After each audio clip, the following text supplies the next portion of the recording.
Welcome to the Between2Wheels live stream, bringing you the okayest motorcycle content during this pandemic. I'm your host, Johnny Roebuck, and joining me in the virtual studio, we have Justin. This pandemic is killing my riding game, Bird, and Uncle, Rattlesnake Whisperer Ken. This episode is being brought to you by Get Lowered Cycles, the source for all your cruiser needs, and MeetupMoto.com, the newest social media platform for bikers created by bikers. On today's stream, we are hanging out with Jess, the mastermind behind Her.Two.Wheels YouTube channel. Welcome to the show. Yeah, we need applause because that seemed very lackluster. I have one decent voice, and that's this. So, You said decent? well, it's what my wife says. Your wife says a lot of dumb shit though, so that wouldn't even be the dumbest. So Jess, welcome. Thank you. Thanks for having me. Yeah. So, we typically start off our little interview sessions with a little get to know you round. So, who are you? Where are you from? What do you ride? Sure. My name is Jess, aka Her.Two. No, sorry. It's just like habit saying that by now. I'm from the central Ohio area, so around Columbus, Ohio.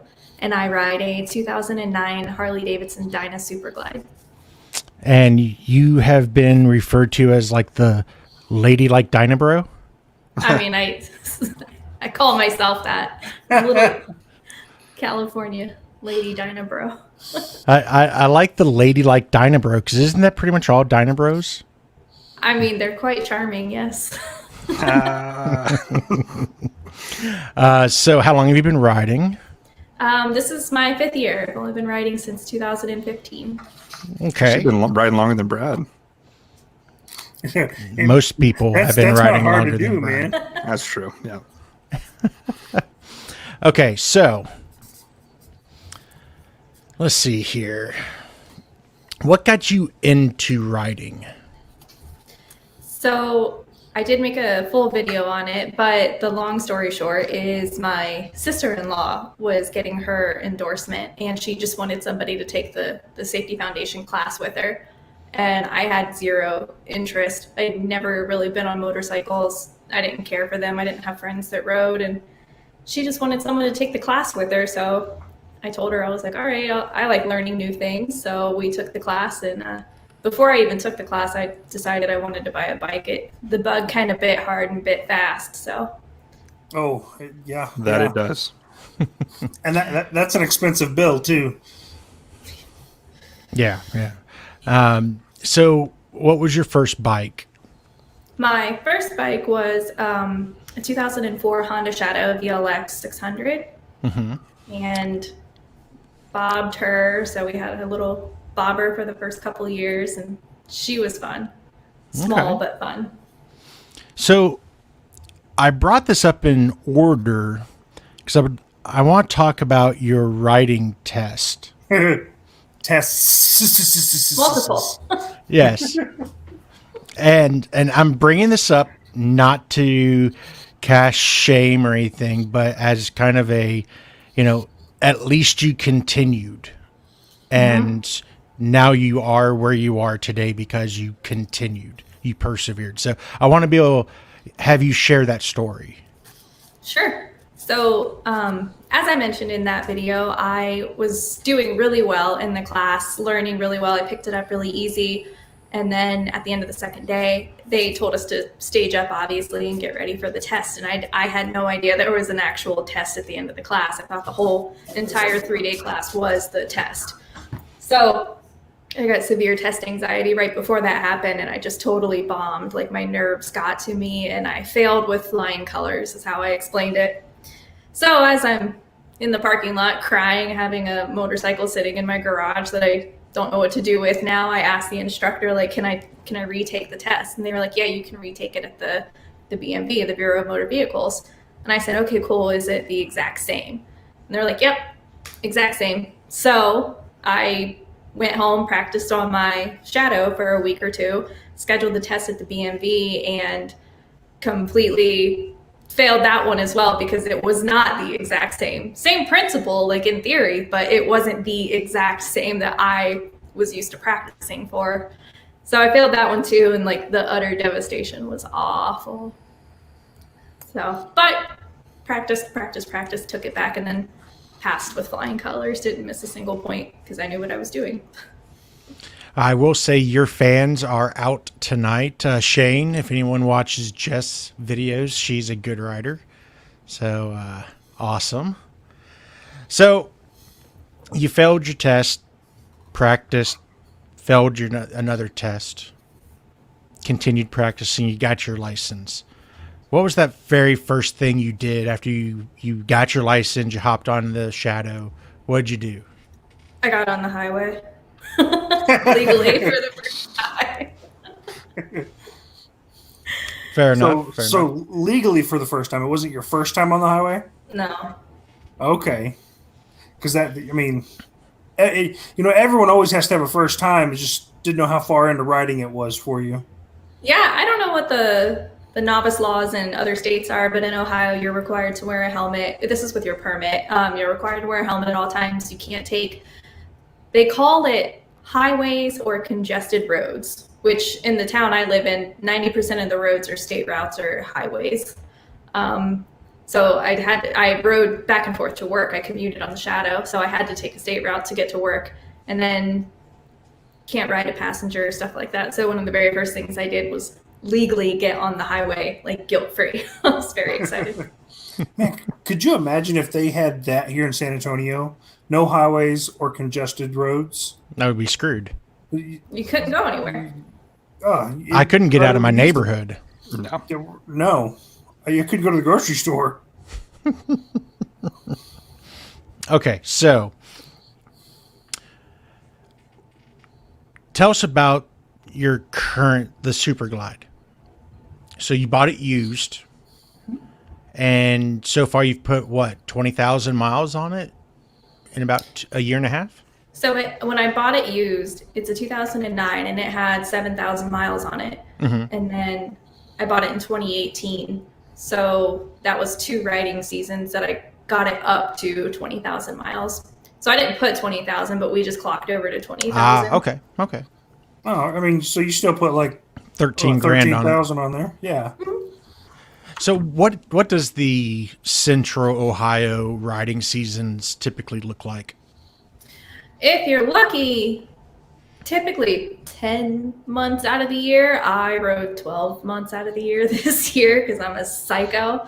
But the riding seasons are pretty mild up here. We do get hot summers and super cold winters, but this winter was super relaxed. So I rode all 12 months this year. Okay, cool. So I know you've mentioned the weather a few times in your videos. So are you still not a fan of riding in cold weather? No, it's awful. I still don't have heated gear. Yeah, glad I'm not the only one that's not a fan of riding in cold weather. It's fucking terrible. You got those fancy grips though, so They help. My God, it might just have saved the whole winter riding. Oh wait, I didn't have it the winter riding season. Yeah, I've had a lot of people tell me to get the heated grips. The next best thing I did is I got the Memphis Shades hand guards on the front, and those actually really did a great job taking like the wind bite out of my hand. So I wish I did that in January. I'll tell you what, if you get heated grips, don't shy away from the Harley ones because they're hot as hell. Yeah, going above the midpoint, it actually gets to the point you can't hold on. It's awesome. Okay, so you're into moto camping. Yes, I wore my shirt. I would rather be moto camping. So tell us first, what is moto camping for the viewers who don't know? Sure. My version of moto camping is just camping off of your motorcycle. Can't have a tail car or anything. You have to fit everything you need on the bike. That's it. It's easy. Okay. And then what got you into moto camping. Question: what if your bike is on a trailer? Then can you put your camping supplies in the back of your Dodge Ram? There it is. No, that's just camping. Okay. I was asking for a friend. Cool. Are you sure he's your friend? He's an acquaintance. Fair enough. Okay, so what got you into moto camping? Were you a big camper before, like just regular camper? No, I had only camped a couple times as a kid, and then when I started riding, I met a couple like local girls who also rode, and just decided one summer that we wanted to go do some kayaking and camping and hanging out at some campgrounds. So my first moto camping trip was terrible. Very wet, it rained the whole way to the campground. Didn't really know what we were doing. But after that first camping trip, I was like, well, this was awful. I'm probably never going to do this again. And then enough time passes that you remember like, that wasn't so bad. That was kind of fun. Let's try it again, but maybe do this differently. And so after like 5 or 6 times of camping, learning how to do it different and getting better, I really started getting addicted to it. And then I was going like every single weekend there for a while. And then I traveled long distance to go moto camping and stuff. So I don't know, I love it. So T-Boy74 is asking, how often do you go moto camping now? I would love to go at least 2 to 3 times a month. Due to the state of the world right now, Ohio campgrounds literally just reopened last week, which was a holiday weekend, so I couldn't find anywhere to go. But I am actually going this weekend, which I'm super stoked about. Sweet. Oh, nice. Yeah. So do you have any favorite spots you go? Like any state parks or whatever? Yeah, I really don't enjoy camping at state parks because it's RV camper central, which really kills the whole like being in the woods, getting away from people vibe. But most of the campgrounds that aren't owned by the state are really crappy here in Ohio. There's a few, but they're like solid 2 to 3 hours north or south, which is fine. You just kind of plan for it a little bit more. So I typically stick to state parks and deal with the glampers. At this point in my life, That's my kind of camping. I mean, I consider my type of moto camping glamping. I like offend people when I tell them I bring like a twin size mattress with me. They tell me I'm not doing it right. No, I think you're not doing it right already because the electricity and the air conditioning aren't there. And I bring a fan. Bring a battery operated fan. oh, you are like Wait, I have it right here. primitive glamping. Yeah. Jeez. Yeah.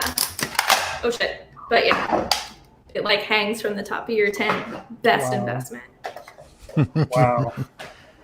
Fancy. Yeah. The next time I go camping, it will be in like a fifth wheel or something. I went camping this weekend. I was on a ranch.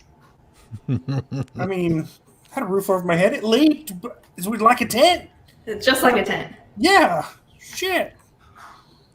So you were saying you have like the double bed, like an air mattress type of thing? Yeah, it's just a twin size air mattress. I think it's like 8 inches and it's blown up. Wow, that is fancy. So have you ever done like the hammock thing? Yes. I also have I call it a glamping hammock. It's not like the little, like banana shaped hammock, but I have one of I think it's Lawson hammocks, and it opens up really flat and has like, it's basically like a hammock tent. You can use it staked into the ground like a single person tent, or you can hang it from the trees. I think I've seen something like that. It's very, very comfortable. Just not great in cold weather unless you get the underquilt. I saw something like that at REI once for like rock climbers or something. They had something similar. Yeah, no. I'll stick to the ground. We just got those things where like you open them up and like you run and they inflate and then you close them up and then like you lay in it like a hot dog bun. Uh-huh. Yeah. Yeah, they're not as easy to blow up as they make them look. But No. once you run around looking like a total jackass for about 5 or 10 minutes and get some air in it, they're pretty comfortable. I could sleep in it. You need a battery-powered pump is what you're saying. It would have helped. So what is your most memorable moto camping adventure? There might be two. Okay. Babe's ride out last year was super fun. Like, just an all-around good time. Best camping experience by far. And I was in the hammock for that. And then a friend of mine and I rode up to the northeastern side of Ohio and stayed at, it's like an event campground. So they have like big, what's it called? Not parties, concerts and stuff, like events up there. So the entire area is a giant campground. Well, we went on a weekend where there wasn't an event, thinking it would be nice and quiet. And I swear all night long, there was like a hippie disco going on. Just people, like college kids from the local area, just like jacked on drugs the whole night, like dancing and raging. I thought I was going for like a relaxing camping trip. Sounds like a fun trip. Yeah. Well, I mean, I know now to go back and party instead of chill. Okay, so it's just a mindset thing. You weren't ready to party. You should always be ready to party. Yeah. I mean, you're young. I mean, come on now. I can do it. They just kind of, weren't my vibe. When I say hippie, I mean like psychedelic, trippy, hippie kids, which is cool for them. So you make friends with them so they give you that stuff. That's good. We had a guy that he lost a friend. So he was driving around a pickup truck, aiming his headlights in each individual campsite. And there weren't many because it's a huge area. So my friend and I were like pretty far away from everyone else. But this dude just drove up and like pointed his headlights at us. And here we are, just two like biker chicks in our leather jackets sitting by a fire because it was cold. And we're like, what's up? He had no idea what fucking world he was on. He was just like, is Derek here? No. Derek's here, man. You missed him, man, like 5 minutes ago. He went that way. He said, "You're never gonna find me," and he took off. Okay, so what is the biggest tip you can give a rider who wants to try out moto camping? Pack less clothes than what you think you're going to need. That's always, like every year, I always overpack clothes. And then I run out of room for like when I want to take stuff back home with me. So I have to like wear more clothes on the way back. Or sometimes I'll just throw stuff away. If I'm like, I don't need these jeans anymore, I'll throw them away and like fit a brand new event t-shirt in my bag. I had read in a forum that a guy, he would go to the dollar store and buy his socks there, and along the way he would just throw them away. So he bought the cheapest stuff he could, and he would just toss them every night. He'd just toss them in the fire. Now, if you're dressing for like warmth, obviously you need to bring more clothes. But if I know I'm going like on a weekend camping trip, I'll wear the same jeans, only wear one pair of shorts because you're just fucking gross the whole time anyway. So you don't really need like super clean clothes to get back into when you're going to ride 500 miles through bugs and dirt. Yeah, that's true. Clean socks and underwear. Yeah, as long as you got the basics. Yep. So going to like a group ride, solo ride, what would be your preference? Oh, solo, hands down, 100% all the time. So I'm glad you thought about that one. Can you tell us why? I just worry about myself and other drivers. Group rides, I really do. I hate group rides. I love group events. I like riding to events, but I'm not a huge fan of group rides unless it's something low speed, almost like a parade. Then that's fine. Everyone's there doing the same thing. But when you have like 200 bikers doing 80 miles an hour down the interstate and there's traffic cutting in and out and people doing whatever the hell they want, like I truly hate that. It's cool that they want to do it. I just don't like riding with it. Yeah, that's about how the three of us feel. I would say 60-40 on the solo side. But honestly, though, when I think about it, I don't really consider, like, if the OGs go out, so Justin, Ken, myself, my wife, and the guys. And the other people? Yeah, those other fucks. I don't really see that as a group ride. No. For the most part, we're all pretty much in sync with our riding, minus, someone not paying attention at a stop sign or something. But, that shit happens. Doesn't it, Justin?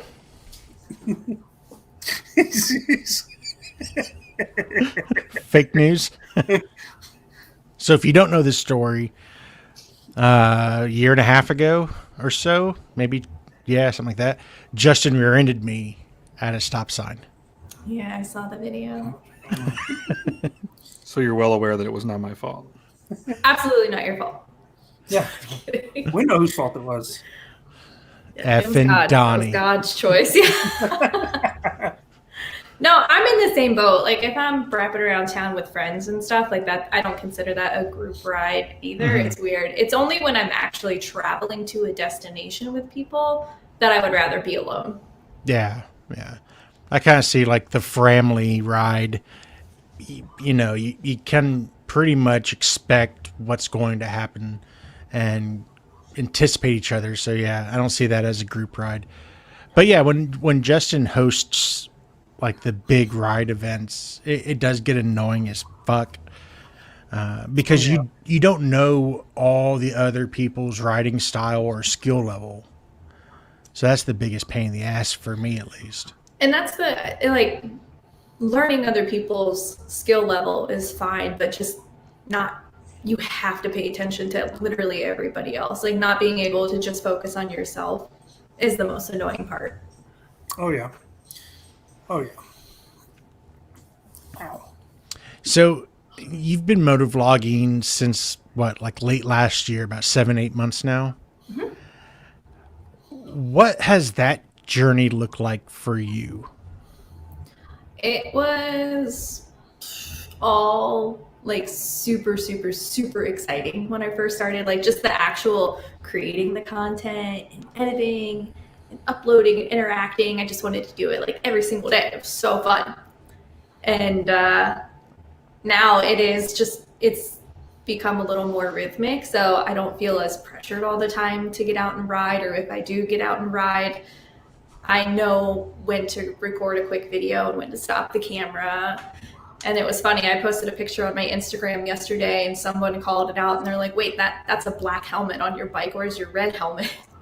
And I'm like, I didn't bring my motovlog helmet with me this ride because I wasn't motovlogging, I was just out riding. So it's definitely much more relaxed now. Doesn't feel so much like a job. Yeah, Justin knows all about that. Yep, wait till you hit that 4-year mark. I was just going to ask, how long have you been doing it? This June will be 4 years. Damn. Well, it'll be the start of my 5th, if that makes sense. You'll be completing your 4th year. Correct. I'll be starting my 5th. Damn. Has it really been that long? Yep. Holy shit. We have known each other that long. Wow. Crazy. And this June, actually, Between2Wheels celebrates the end of our 2nd season. So yeah. Happy birthday. Thank you.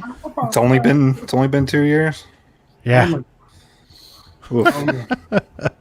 Okay, so you're a girl who rides a motorcycle. Yes. I saw in your video when you did the video about this, you don't catch a lot of flack. But I'm sure now that you've reached a level of popularity or a level of fame, if you will, I'm sure you hear other women's stories. Yeah. Can you shed any light on kind of your perspective and some of the other perspectives that's been shared with you? Sure. when I started riding, I mentioned I didn't know anyone else that rode, and especially not other women.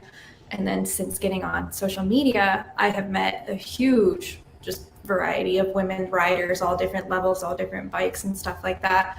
But since starting the YouTube channel, it's really just like the amount of DMs and messages I get on a daily basis from women like all over the country, all over the world that have messaged me and say like, your videos are inspiring and I'm learning how to ride again. And like, that was absolutely shocking to me. I thought for sure I'd get some feedback like, hey girl, hell yeah, you do you. That's fun. But just the in-depth messages that these women send me is super incredible and humbling. And I don't think I'm doing anything amazing. Literally just recording 15-minute videos of me riding around the same damn streets I ride every single day. But I think just capturing the enjoyment of it and sharing it with whoever wants to watch has had a positive impact on potential women riders out there. And do you get any negative flack around how quickly you've grown and the fact that you are a woman? I only got negative flack in the very beginning. Like before, I think I even hit 1,000 subscribers. I was posting all over Instagram like, hey, I make YouTube videos now, subscribe, blah, blah, blah. I got a lot of dudes who had been trying to grow their motovlog channel. A lot of dudes like hit me up and say, oh, you're going to get so popular so fast because you're a chick on a bike and blah, blah, blah. And I was just like, damn. I mean, you ain't wrong, but damn. Rude. At least you can, if you can recognize it and harness it, ain't nothing wrong with that.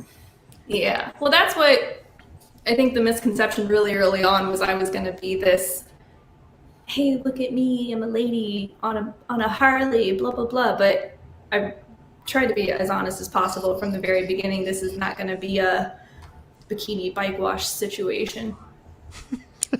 I mean, there is that market too. I'm saying that gender pay gap exists in the YouTube world. Yeah. That's all I'm saying. You can go on and get it. I'm just saying, you can take a guy and a girl, identical attractiveness in their perspective gender, put out the exact same videos saying the exact same words with the exact same personality, the girl's channel is going to do better. It's just a fact. That's because we subscribe to women. Men are pigs. I was going to say, is it the demographic of who's watching, I guess. Yeah. I mean, show you my analytics. I mean, yeah, in all fairness, yes, the motorcycle community, especially on YouTube, is, a male-dominated area. My stats are like 99.3% male. Yeah, Same. I mean... It's ridiculous. And yes, of course we looked this up before, and there are tons and tons of women that ride, but motorcycles are still a dude thing. Mm-hmm. So yeah, it makes the gender sense. stereotypes exist for a reason. It's not a bad thing. It's totally not a bad thing.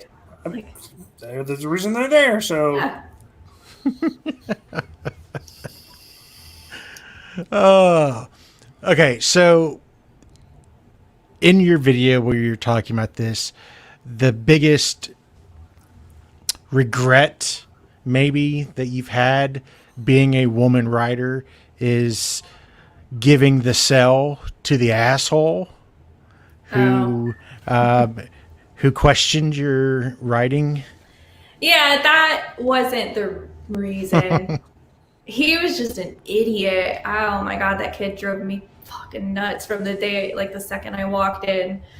So yeah, lesson learned. I've done this with buying bikes and I've done this with buying cars before. If I'm uncomfortable with my salesman, and not like I'm uncomfortable, you looked at me the wrong way, just like if I think they're a fucking idiot, I need to just give someone else that sale, because that was like the most frustrating thing. Is multiple times I've walked into dealerships knowing way more about what I'm looking for than they do. I'm like, just give me the key so I can do the test ride.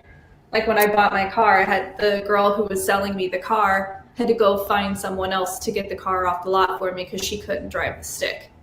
So I'm like, you can. You have to learn how to do this. So it was just the same thing with the dumb 19-year-old kid that I ended up buying the bike from. But He got fired, by the way. Ooh. What's that? He said he got fired. Nice. So Brandon Knott wants the Between Two Wheels crew in bikinis doing a bike wash video. I mean, do y'all really want to see me in a bikini? And then, of course, Mick, Standard. our prick of a friend here, he's like, it's for charity. Well, I've seen Ken in a regular swimsuit, and I think adding a bikini top on top of that couldn't get any worse. It's more coverage. I got solid A's. Oh, shit. It's getting deep. Okay, so a video of Ken in a banana hammock washing a motorcycle. Yeah. It's got to be Tracy's motorcycle.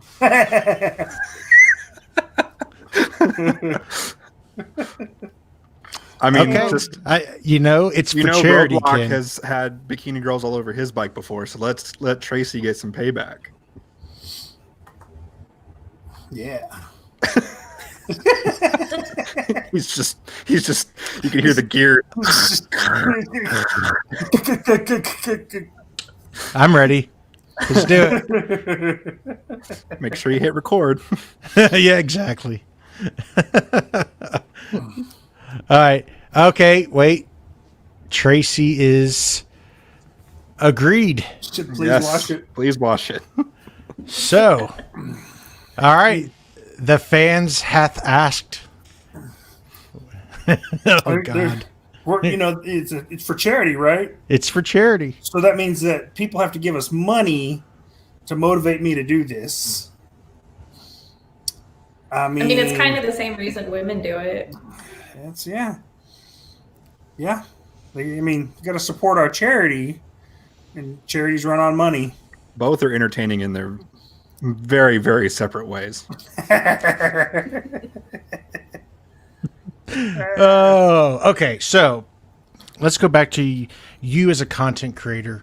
Who inspired you when you first started out, and who kind of continues to inspire you?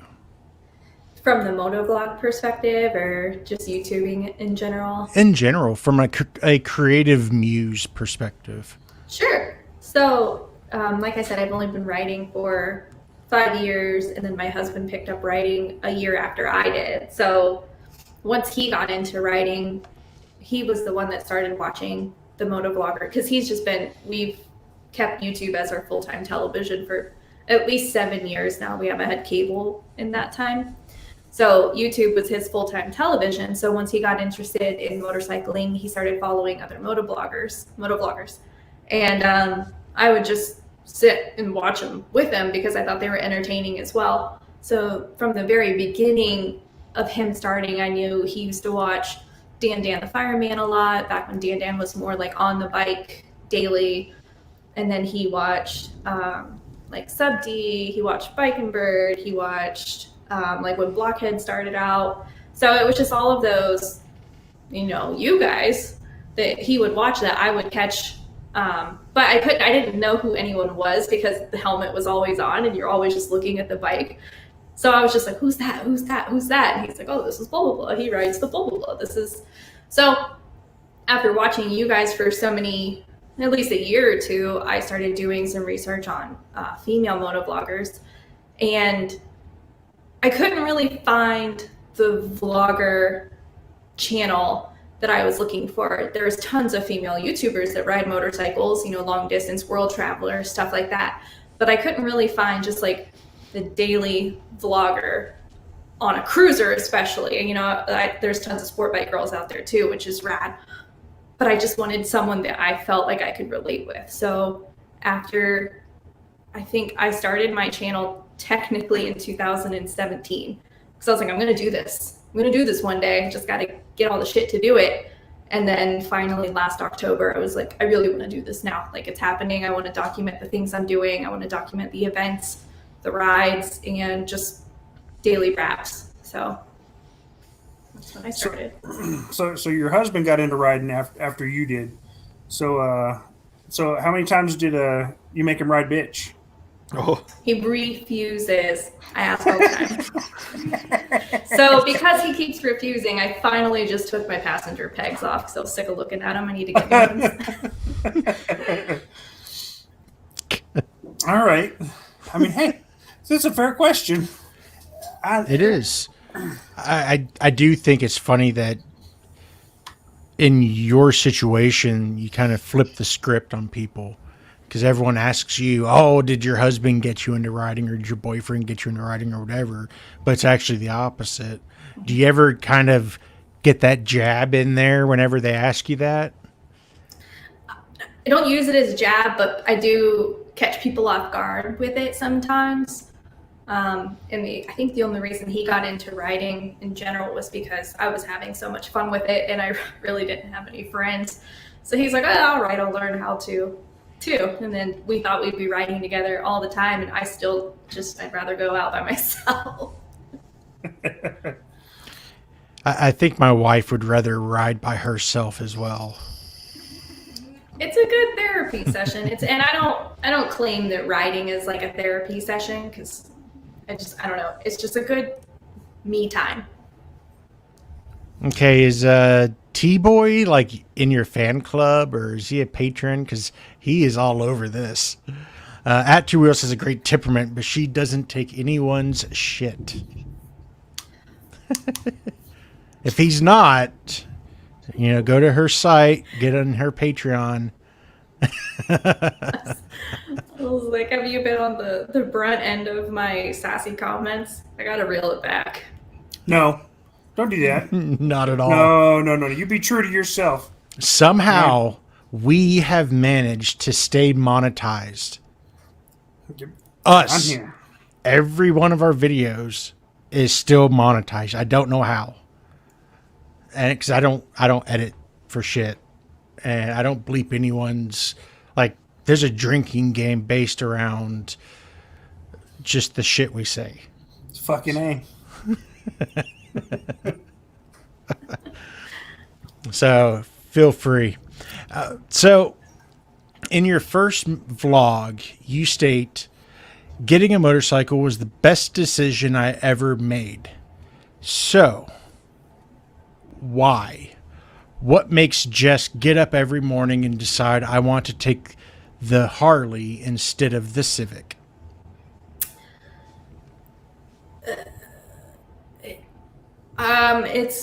It really just forces you to exist in the present at that moment.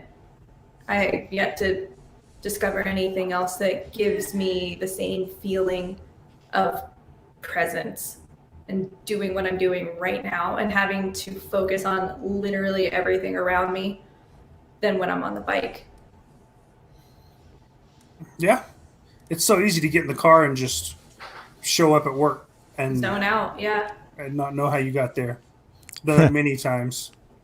Funny story.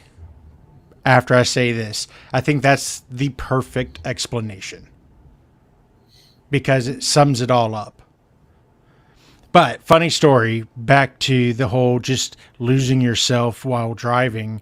This weekend, I was driving to Dallas to go see my dad, and I look in my rearview mirror and I'm getting pulled over, and the cop, it was a Texas tan, our state troopers. He comes up, and I hand him my concealed carry license and my driver's license. I was like, sir, I am carrying. It's in the bag next, on the seat next to me. And he's like, oh man, it's Texas. Like 50% of us are carrying in our trucks, so it's all good. But he's like, I pulled you over for doing 94 and a 75. I was like, shit. And I'm thinking to myself, okay, I'm not getting out of this ticket. I get a warning for that, but I get a ticket for failure to maintain financial responsibility. You have fucking insurance? Allstate fucked up on my VIN, and now I have a ticket floating in some bumfuck county north of Austin. And I have to go get my insurance fixed because someone, I think, had a stroke when they were typing out my VIN because they have the wrong year, they have the right make and semi-right model. But damn. Wow. That sucks. Wow. I wonder if they can like mitigate it, you know, like if they can just take care of that, because that's technically their fault. Yes.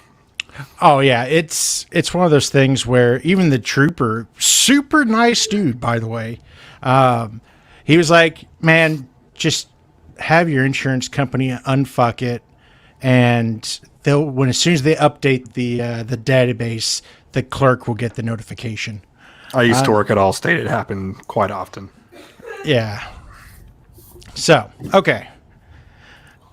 So yeah, you get lost. I rarely go that fast in my truck. I was gonna say, Bullshit. You go that fast to Dallas every time. No, I put it at 80. And when my cruise control works, I set it at 80. When it works. There's something fucked up with it. It's But yeah, yeah. quality. But But it's yeah, got Apple CarPlay. It's got that goddamn Apple CarPlay. Fancy little place I put my phone. The charger stays in it. Oh, look at that. jealousy. Blows wind on your butt.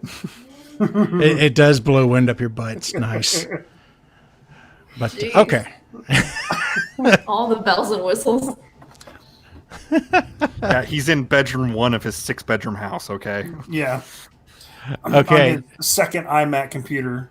Here's my wife. Second iMac computer. He drives like a grandma in my truck. The bike's a different story. But no, so as and I am quoting you, just at caveat, I'm quoting you here. It's a trap. As a larger woman, Yep. how do you find shopping for like gear, like jackets and You just don't find it. I recently lost about 60 pounds over the past year and a half doing the keto diet, and I'm finally starting to find women's gear that fit me. Up until then, I had to buy men's gear for everything, and even though it is larger, it still just never fits right. yeah. So it's you just don't find gear. You just do with what you have and hope it fits. My wife has the same issue. Yeah. And I'm definitely more of a top heavy person. I'm like an apple shape. So my waist, I don't really have a waist. I just go straight down. But I have really narrow hips, like no butt, small legs. So all of the jeans just never come up high enough. And all of the jackets are like these little fucking crop tops. So I'm like, why? I just want full coverage limbs, appendages. Yep.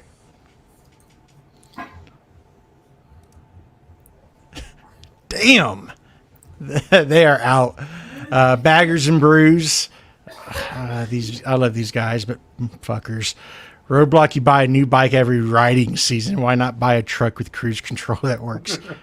You know, I am. So you say that, Baggers and Brews, you say that, and he's already shopping for a brand new fucking truck. And why is he shopping for a new truck, Ken? Oh, he wants to get a freaking toy hauler RV trailer so that So he can pull a bigger trailer. so he can pull a bigger fucking trailer to tow his other toys inside of that trailer. Because he's going to get rid of his dirt bike and buy a side-by-side. Yes. So, yeah. Damn, that one just lined itself up. Just dropping missiles. That was like watching the planets align right there. Roadblocking 2.0. He's upgrading, see? So, for those who don't know, Roadblock likes to trailer his bikes, him and Tracy's bikes everywhere, so we started calling that roadblocking. Well, now he's getting a bigger trailer. Roadblocking 2.0. Damn. More the merrier. It's going to be a beautiful thing. Hey, I'm not. I don't care. Oh, hell. I'm going to do this shit right. I need air conditioning when I'm camping, damn it. And good toilets. Yeah, that is actually something I'm very excited about this weekend when we go camping is the high is like 73 degrees. Nice. And the low is going to be like 50 degrees. So Oh, perfect awesome. camping weather. Yeah, I'm stoked. Because this weekend was hot as hell. ah. We lost Justin. He did say there was a tornado about it. Our lights did flicker here about 5 minutes ago. Oh, I don't know if you guys can hear it, but there's a big thunderstorm going on right now. Yeah, good. See, I got this whole mic thing fixed. All the people keep saying I need to turn my mic up. I think you just need to turn your volume up. I don't know. But, Hasso, smart man. I support your RV, Roblox. Can I use your toilet? Yes, you may, sir. Okay, so we have these questions that we call the anti-shade tree questions because when Justin posted, I lost power. Yeah, that's what I figured. So when I asked him these questions, he shit all over them, and it was hilarious. So It was great. yeah, it's fucking hilarious. It was shade tree. That's what we love about him. But let's say money is not an issue for you. You have unlimited money to go buy your dream motorcycle. And truck and trailer included. I mean, I like this. What would you buy? Right now, definitely buy like a CVO Road Glide. Nice, road nice. glide. Okay. But you're a mile shredder, aren't you? Not as much as some people, but yes, I do like to ride as much as possible to every event as possible. Oh, I mean, comparatively, to a lot of the people that we talk to, I mean, putting on 5,000, 6,000 miles a year, 13,000 in the first 2 years, or the first year, 2 years. 2 years, yeah. I mean, that's better than a lot of people. I mean, I don't hit that many miles a year even. I don't even really work. love daily commuting if I can. My office, when I work in the office, not during a pandemic, is about 22 miles one way. So I love riding to and from work 5 days a week if I can, and then riding on the weekends. And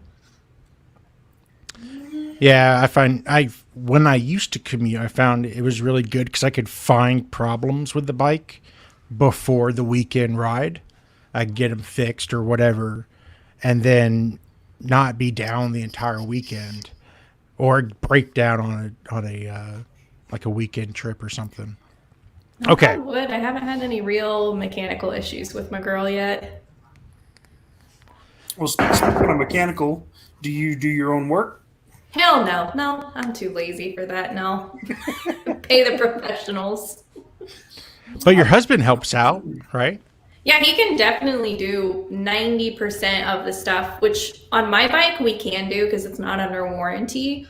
But I still just, well, the dealership moved, but I used to ride right past the dealership to and from work. So I would literally just like drop my bike off, go to work, and then pick it up on the way back. So, but I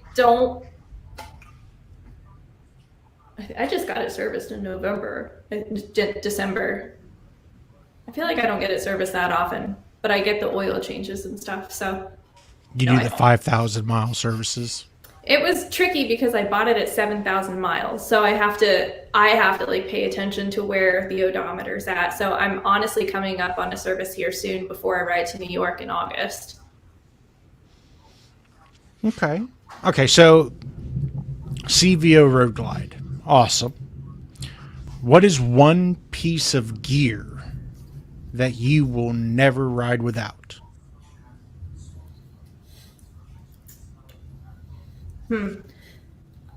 Gloves. Gloves over helmet. Yeah. I mean, I ride with my helmet 99.9% of the time that I ride. If I'm without a helmet, it's probably because I like ripped down the road for something real fast and just was lazy to put it on. But gloves, because even in low speed incidents, it's 2 wheels trained and certified. Even in low speed incidents, the first thing you do is put your hands out. So I want to protect my hands. Yeah, I mean that makes sense. I mean, I've ridden in flip flops. I've ridden in Oh. shorts. Ridden in a Hell bathing no. suit. Ridden without a helmet. I have ridden without gloves, but not having gloves is definitely one of the worst things. I could never do flip flops. Oh, just the thought of an accident wearing flip flops just sounds horrible. Yep. It wasn't great, but had that fresh petty. Couldn't fuck it up. I can respect that. I mean, you know, I enjoy my pedicures. I can't wait for my shop to open back up. Are you going to change the color at all? Of course, I change my color every time. I've got UT burnt orange on my nails right now. Mm. I'm that guy, Jess. I got my toenails painted, get my pedicures. Keep it fresh. Yeah. Wow, I love that shit. They call it manicures for a reason, even though petties are your feet. Oh yeah. Oh yeah.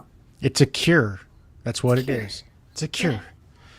You know, insurance should cover that shit. Right? Okay, so we now have your dream bike. You're wearing your gloves. Where would you want to ride it? What is your dream ride?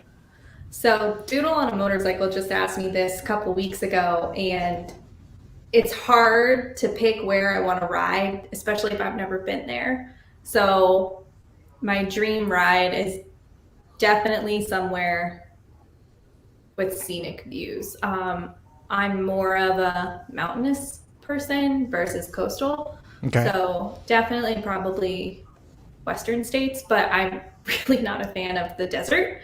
Arizona was beautiful when I went to Tucson. It really was gorgeous, but like just the heat, even in February, I was like, oh, I can't do this. So I don't know. I've seen a lot of stuff from Utah, you know, Montana sounds like it would be amazing to ride through. So Don't get Ken started on Montana. Hey, Did you, Montana's. did you know he used to live there? Yeah. Yeah, 6 years. Lived there. Great riding country. And camping. Yep. So it's like the ultimate moto camping location. Oh, you can go anywhere. Holy shit, you can camp anywhere. that's the thing that I really, really dislike about where I'm at currently. We do not have any public land. So whereas out west, if you want to go camping, you just find the closest public land, pick a spot and go. But here, everything has to be reserved. Everything has to be, it's just, yeah, it's really frustrating. Yeah. Yeah. But at least, you know, you say you like going, you don't like going to them, but at least when you're going to the campsites, you know, you do have the option for a bathroom if it's closer to where you're visiting. Yep. And showers. I mean, especially if you're traveling long distance on the bike, having a shower is pretty important. DeBeard, accurate. No Sorry, Mick. experimenting. I love you, bro, but yeah, no. I think it would be really fun to do the loop around the Great Lakes, though. I want to go to the dunes. I want to get a side by side, go up there, and just hit the dunes. I watch a channel called sidebysideblog.com on YouTube, and those guys that are up there ripping it in some of their videos just looks awesome. But it looks like a big sandy beach that you'd see in like Florida, but it's in Michigan. It's awesome. Silver Lake. Yep. Thank you, Mick. But yeah, I would totally be down for that. Okay, so we are coming up on time. Uncle Ken has a hard stop, unfortunately, this evening. So We're a solid hour past my bedtime, so I can respect that. I'm a granny. So I'm going to open it up to questions starting now. Anything that pops up on our screen, that's a worthwhile question, I'll pop it up here. But do you have any sponsors or any shout outs you'd like to do while we wait for any questions to come in? Don't think, not at this moment. Maybe one day. No sponsors yet? Nah, mostly, I mean, I have some local sponsors. So I am affiliated with the local Harley Davidson dealership here in Columbus, Ohio, which is also the oldest Harley Davidson dealership in the United States. It's Really? called Vero Harley Davidson. Yep. They have some very, very, very exciting things coming up, especially in the women's motorcycling world. So How about I'm going to give them some love. Vero Harley Davidson, All right. Ohio. For sure. Okay, so Baggers and Brews would like to know, are you headed to Sturgis this year? As of right now, it is not in the plans. Babes Ride Out was rescheduled to the end of August, and I have plans in the beginning of August. So mid-August isn't looking great for travel, especially to somewhere I've never been before. Mm-hmm. Okay, so T-Boy74 at Between Two Wheels going from Kentucky to Las Vegas in December. Any advice is welcome. Well, stay the hell away from the central U.S. during that time. Head south. Oh, yeah. From Kentucky, I would go all the way down to 10, hop on 10 and just keep on 10 into Arizona, and then just head north from there. In December. Yeah, You're right through New Mexico. You're going right over the Rockies. Yeah. Do you hit the Rockies on 10 in New Mexico? Oh, hell. Off the top of my head, I don't know. I know you do on. Hey. Oh, no, that is 10. On 40. You do, hey. Yeah, you do on 40 going through Albuquerque or heading towards Albuquerque. I'm not sure, but you're going to find issues, T-Boy, with snow pretty much from North Dakota to Oklahoma in December. So just be aware of that. That and definitely get some heated gear and rain gear. Yeah, definitely heated gear, and I would get the plug-in kind.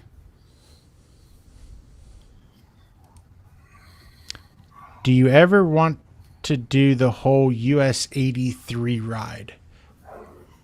I don't know what US 83 is. I'd have to look that one up. Okay. What is Motorcycle Mick at Her.Two.Wheels? What is your favorite mod on your bike? All of my mods are very cosmetic for looks, so it's a toss-up. I love my Saddleman seat, and I love my bunking crash bars, mostly just because I have way more comfort when traveling long distance on those two things. And you have the step-up seat, correct? Mm-hmm. So, and you put hard bags on your bike. Yeah, I have the Viking bags, hard bags. Yeah. So imagine that helps a lot. You know, obviously over a backpack, because I watched your video where you mentioned, you know, hating to have a backpack the whole time, which I can agree. But what made you go with the hard bags over the soft bags? I mean, because that's quite a price difference. Yeah, I had the biking bag, soft bags, and they were just too small. Like they were a good size, but the opening of them was too small. So I couldn't fit a lot of like my electronics and bigger items stuff. So I wanted the larger bags that opened differently. So when I have my big sissy bar bag on my big sissy bar, I can actually open them from like the inside out. So it like doing that upgrade was a no-brainer for me. All right. Oh, here we go. The US 83 ride. Once the only entirely paved route from Canada to Old Mexico, as hard to find postcards along the route still say, US 83 or the Road to Nowhere is still the shortest path between Canada and Old Mexico. What's Old Mexico? Is that just Mexico? Wait. The Iron Butt Association has this route. It's for the border to border event or the ride or challenge, whatever it's called. You have to cross both borders within a certain amount of time. Yeah. So it's Swan River, Manitoba to Brownsville, Texas, and beyond into Matamoros, Mexico. Okay. Okay, at Her.Two.Wheels, what YouTube creatives inspire you outside of the motovlog niche? Ooh, that is a good question. Most of the channels I follow have something to do with YouTube in general, or photography, or art. I did just start following, I think her name is Sorel. She lives in Iceland, and she's just like a self-made selfie photographer, basically. I don't know. Her channel has been like super inspiring. So I like watching yeah, I don't know. I like watching artistic people. Okay. Cool. Lauren coming at you saying, "You're my hero." Aw, Lou.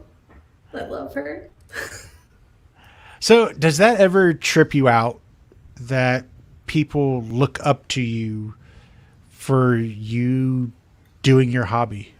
Yeah, all the time, because I'm a fucking goober.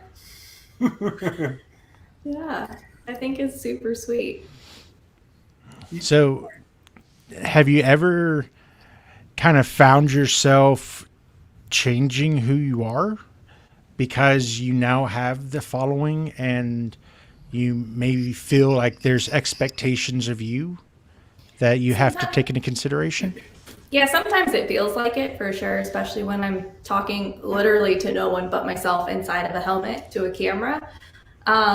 But I don't feel like I don't feel like I have changed who I am. I just feel I catch myself more over explaining stuff because I feel like I'm gonna have to anyway. So I catch myself when I post an upload, I'll pin a comment and be like, it's just a vlog, you guys. Just having a good time. So I wouldn't say that my personality has changed. Okay. That's good. You gotta stay true to yourself.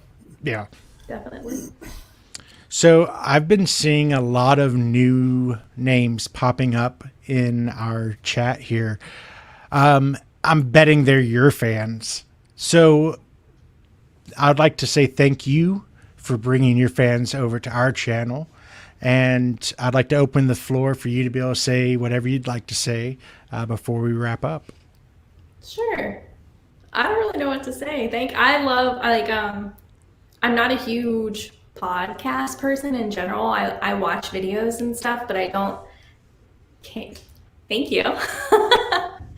I don't catch myself sitting and listening to talk show stuff very often. I will if I think it's going to be interesting, but I don't do it every single day. Like, if people are really into it. So, but I love getting on here and doing podcasts, like specifically for the networking. Like, meeting new people has been so inspiring, and it's just not just like hanging out with you guys. That has been super, super fun. But it's funny how like the trickle down effect, where it's like, hey, I heard you on this podcast. And it's like, oh, cool. And they're like, I'm friends with so-and-so. So it's like the web just keeps opening. So thank you for reaching out to me and opening up the communication. For sure. We all start somewhere. I mean, we had 3 listeners, and it was us 3. I mean, it all goes from there. Yeah. Okay, so I have to get at least one of his comments out there because he's usually a douche. But that dumb guy, my wife says, thank you for being an inspiration to female riders. That's sweet. Tell your wife I said thank you for saying that. Okay, Neek. I don't know. I at this point, with everything going on with COVID and with still there being a lot of uncertainty it's going to probably be this type of setup for a while. And I'm in the works of making something happen. And hopefully June 1st it happens. And the wife and I may be relocating a little bit closer to Austin. So this would probably be our primary method. So, but who knows? Who knows? Fingers crossed, and people who are religious do that whole praying thing, and keeping thoughts, all that shit. I need to change. Good juju. Yeah. So, Jess, again, thank you for coming on the show. Everyone in the audience, thank you for tuning in. It is greatly appreciated. Jess is awesome. Please head over to her channel, subscribe, hit that notification. Awesome content. And I'm going to say it, it's awesome content, especially if you're a woman rider or a woman who wants to look into getting into riding. Use her as inspiration. Yeah, we need more women riders. You may fail your test. You may fail it again. But you know something? That's just multiple times you get to practice. So, Uncle Ken, do you have a fuck that guy that you would like to do? Oh, man. I don't. You know what? We leave it at, fuck Carol Baskins. She's still trending. But no, Jess didn't make my fuck that guy list. What is it? Can I learn? So it's just a list of people that fucking irritate me for one reason or another. I mean, and most of them are YouTubers, motovloggers that put out just horrendous shit, or they're just terrible people. I mean, I probably got a list going too. Everyone should have a list. And this is not a hit list, okay? No. Just in case FBI or someone's going to try and use this as evidence against Ken. It's not personal. That. Nothing personal against these people. They just fucking hate their content. So, yeah, you didn't make the list. Yeah. Here, you know what? Fuck rattlesnakes. I killed 2 rattlesnakes this weekend that tried to get into my camp. So, within a 5-minute period of each other. So fuck rattlesnakes. That's why I live in Ohio. The only things up here trying to kill us are the crackheads down the road. I'd rather fight with rattlesnakes. Oh, true. Yeah. All right. Everyone, thank you and good night. Good night, folks. Bye.